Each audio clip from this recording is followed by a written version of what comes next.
As dermatologists, I think we all are very familiar with the cutaneous side effects of too much sun exposure, from sunburn reaction to darkening of the skin tanning response, to the development of photoaging, wrinkling, or skin cancer.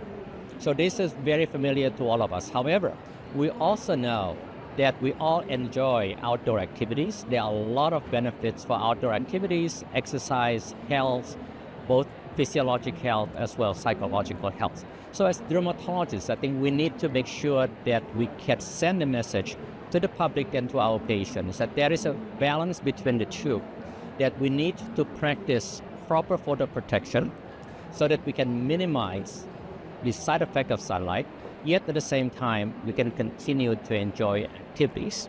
And that comes to the concept. We have written quite a bit in the past few years on personalized photoprotection. Specifically, photoprotection advice should be tailored to the individual patients or to the individual person.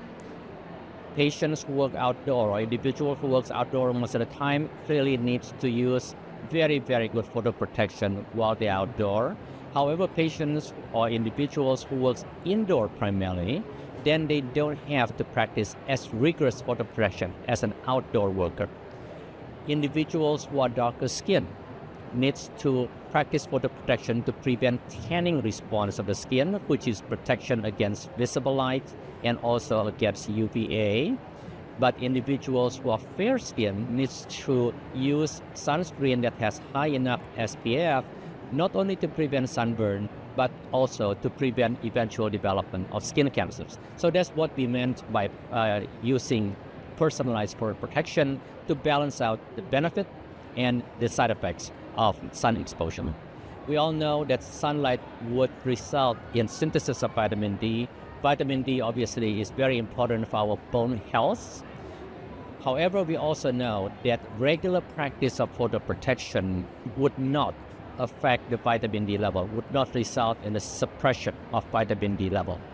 For those individuals who are concerned about low vitamin D status, it can be simply altered by taking vitamin D supplement, meaning multivitamin in the US, for example, they contain adequate vitamin D to maintain our normal status of vitamin D. So that my recommendation to the patient is that practice sensible photoprotection, then take multivitamin that contains vitamin D once a day. That would be simple enough to maintain the balance. I always tell the public when I give public speaking that photoprotection includes the total package of staying in the shade when outdoor, wearing photoprotective clothing, wearing white brim hats, wearing sunglasses in the exposed area, then put on SPF, broad spectrum sunscreen, and for darker skin individuals, tinted sunscreen is the best that would protect against the visible light.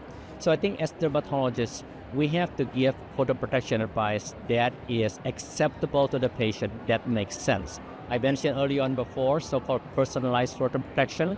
For patients who are at risk of developing skin cancer, we would ask them to practice photoprotection much more rigorously. For patients who work outdoor, we ask them to practice photoprotection more rigorously.